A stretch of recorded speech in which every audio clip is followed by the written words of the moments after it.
Hi again then guys, and welcome to episode 13 of Import Nights, the review series for GranTurismo's selection of JDM performance cars, mostly coupes. There are some which aren't, but typically that's what you're looking at. Two-door, four-seater, semi-practical performance cars with a lot of tuning potential. And this particular pick strays away from that usual formula, if you will.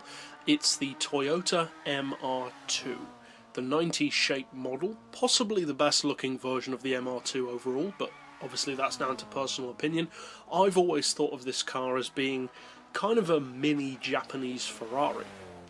It reminds me very much of the Ferrari F355 with a little wing on the back, and on GranTurismo 6 at least, one version of this car in particular has a huge amount of tuning potential. And it's this model here, the GT-S. It's the highest PP version of the MR2 road car that you can get. It has a price tag of 27,000 credits, a 2-litre turbo engine, it's mid-mounted, rear-wheel drive, and fully tuned. It doesn't necessarily sound that impressive. 484 horsepower certainly isn't bad, but at the same time that's nowhere near what you'd expect from Evos, Imprezas, Skylines, Supras, etc. So with 484 horsepower, how good is it really going to be? Well, power aside, it puts out 368 foot-pounds of torque, which is pretty high given the power. The weight is, as you'd expect, pretty good from a small sports car, 1,039 kilos with the full weight loss package, and it puts out, as a result of that, combined with the power, 466 horsepower per tonne, which isn't bad, but again, isn't that amazing either. As far as the PP though, it's pretty high, 546, and for a car with that amount of power, that's quite hefty.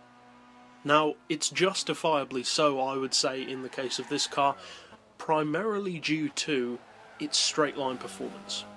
Because for its power, the MR2 GT-S is actually one of the best performance cars in the game. There are certain vehicles, such as the Dome Zero, the Toyota 2000 GT, most notably and probably best known, the light car company Rocket, which have performance that far outweighs, in particular, their power. They're far faster than their on-paper spec would probably have you assume.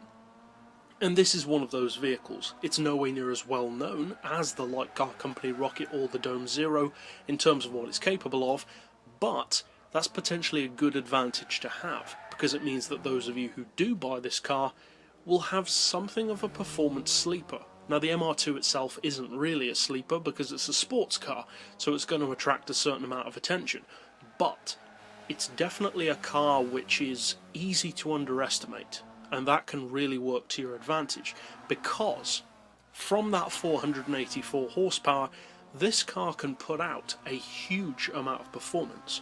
I'm talking a top speed under its own power of around 235 to 240 miles per hour, possibly even more depending on the tuning, and of course it will do even more with NOS and draft, easily over 280 with draft and even more with NOS.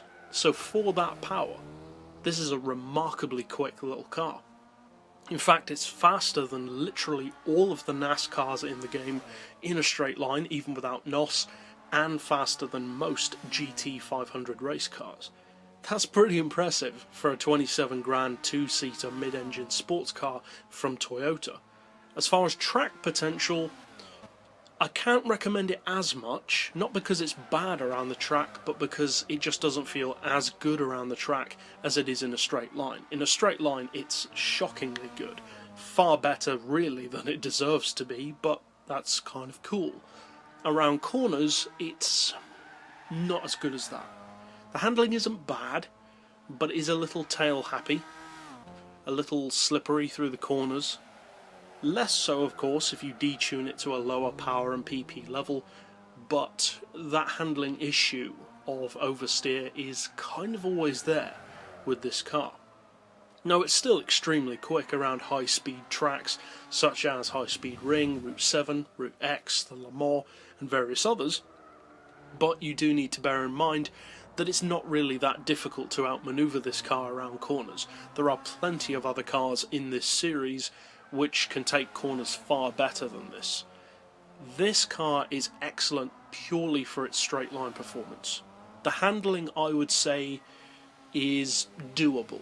It's good enough to back up the speed, but nowhere near as outstanding as the speed. Some cars have both, like the Skyline and the Supra. This car is much more of a specialised straight line monster, and that it certainly is. It's extremely quick in a straight line, very difficult to beat in fact for its power level, and especially for its PP level combined with the power, because something like the light car company Rocket is obviously extremely quick, but although the power is low, the PP is very high, whereas with this car, although the PP is reasonably high, it's nowhere near the level of the Rocket, around 100 PP lower.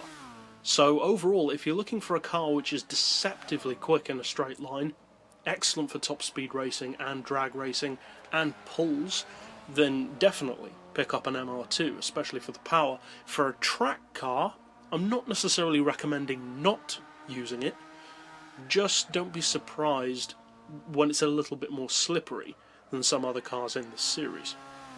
But that's it overall for this particular pick, kind of a semi-sleeper car, and I'll see you guys next time. But for now, as always, thanks for watching.